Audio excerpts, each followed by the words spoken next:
I give to you chocolate. Hey guys, Society Reviews here with my review of the film Wonka. Who asked for this movie? No, seriously, who asked for another Wonka film? Hollywood over the last 50 years has essentially tried to make as much money as they can off the 1971 film that people actually liked. A franchise that was beating a dead horse almost 20 years ago when they decided to put Johnny Depp in the lead role of the film, a decision that turned out to be an epic disaster then. So what does Hollywood decide to do? Let's reboot the movie 2 decades later with an actor with even less charisma than Johnny Depp. Timothée Chalamet is an actor who does things, I guess, and he stars in one of the most soulless reboots of the 2020s so far. The film serves as an origin story to explain how we got the wild man behind the chocolate factory to begin with. Set during the time of an old-timely English city, our title character of Willy Wonka is a 20-something-year-old candy maker and inventor who has a dream to open up his own chocolate shop in the new town. But his dreams and ambitions are not welcomed by Big Chocolate. Yes, I did say that. A corrupt cartel of chocolate owners are trying to keep their high-priced goods out of the way of Mr. Wonka and his new ambition. However, Wonka decides to befriend a young black girl named Noodle. Yes, that's also in the movie.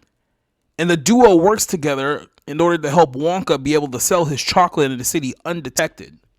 It's all musicals and hijinks until we get to the introduction of the Oompa Loompas, which I'm pretty sure you guys are all excited for. Really, really excited. I'm probably making this film sound worse than it actually is, but there's one perfect word to describe this film: soulless. A film that clearly plays off the nostalgia of the original movie has none of the charm that actually made the original movie work.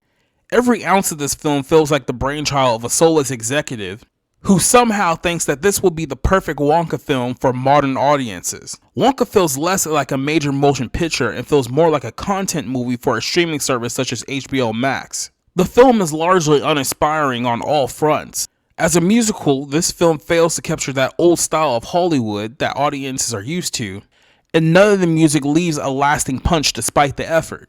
While trying to recreate the sarcastic yet playful nature of the first film, the acting isn't authentic enough to make audiences believe that they're watching the same story, or at least a story in the same universe.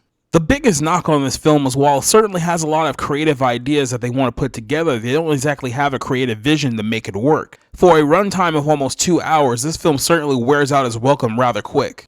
In a lot of ways, Wonka feels more like a Paddington movie than an actual Wonka film. While it's not fair to say that everyone's going to hate this movie, this is the perfect example of a film that's going to be split right down the middle.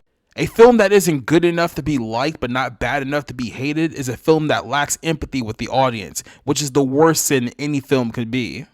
If you're not sentimental with the Wonka franchise, it's hard to see there being anything for you here. The songs aren't that memorable, the tone is far too dull, and for a fantasy film, its imagination never gets off the ground. I give Wonka a 1.5 out of 5. This is gonna be the best chocolate shop the world has ever seen. Ooh, he's good. Too good.